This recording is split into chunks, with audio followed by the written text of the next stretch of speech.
This is Henares making your day with part 10 of a book I wrote on Philippine history. Chapter, No Limitang Here. Touch me not. In the Philippines, it was the age of the amateur, the talented, the versatile, reckless, tireless in pursuit of artistic and scientific achievement. Rizal himself wanted to be a giant among giants. He became a painter, a sculptor, a doctor of medicine, an agriculturist, a botanist, a chess master, a fencer, a scholar, a traveler, a linguist, a historian, a great lover of women, and above all, a poet and a writer. But himself still a second-class citizen in his own country. He wanted to make his name abroad with his writings. After defeating in competition every writer in Spanish in Manila, just as Juan Luna and Resurrection Hidalgo were doing as painters, that his writings would necessarily reflect his nationalism and patriotism was inevitable. It was also inevitable that would attract the suspicion and the hostility of the powers that be. Then, as have happened to J.V. Cruz, Teodoro Locsin, Nick Joaquin, Carmen Guerrero Nakpil, writers who had something to say and believe in it, action and reaction would follow.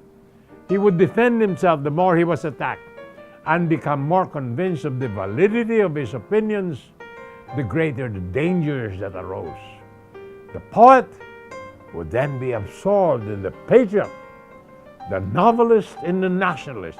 What started out as a work of art would end up as a political program. Rizal wrote the No Limitang Here to lay bare before his countrymen the virtual slavery in which they were held. What Emile Zola and Dickens had done to the wretched of France and England, what Uncle Tom Scabbin did for the slaves of America. More about this after these messages.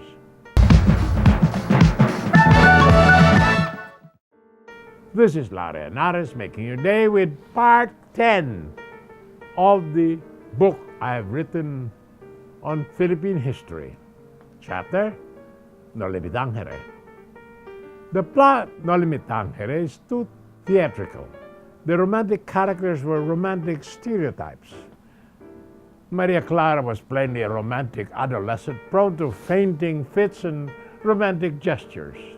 Ibarra and Elias, in particular, are mere mouthpieces of Rizal's contradictory thoughts and purposes. They are Rizal debating with himself. But the minor characters were unforgettable. There were full-length portraits that revealed the realities of Rizal's time and echoed the realities of our own time.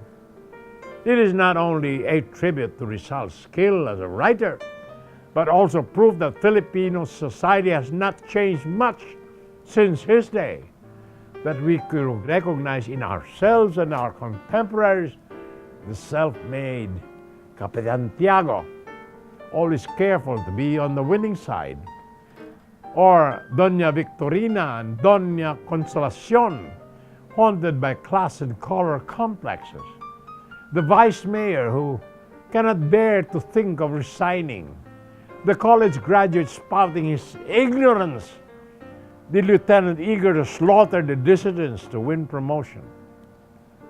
Rizal's contemporaries thought they recognized in real life many of these characters. Today we recognize them in the Gungadins and Scalawags who kowtow to the Americans, the society matrons, the ineffectual officials, the army people eager to fight budgetary hooks and anti-Americans. What marvelous fun were the sardonic portraits of Spanish friars in a way that reminds us of the white trash that today infest embassies, executive suites, and dimly lighted cosmopolitan parties.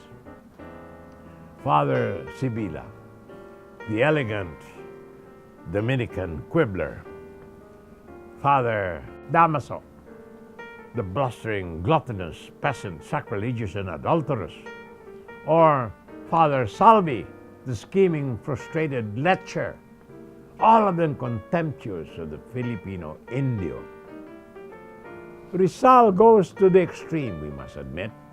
He blames the friars for everything. The political message of the Dole was loud and clear. No progress, no justice, no reforms are possible in the Philippines because of the Spanish friars. Their villainy is unrelieved not even by the dignity of their convictions, for Rizal attributed to them the basest sexual motives. More tomorrow, my dear friends. This is Lara Henares, making your day saying good day, God bless you. Thank you very much for being with us. Till next time, hasta la bye-bye.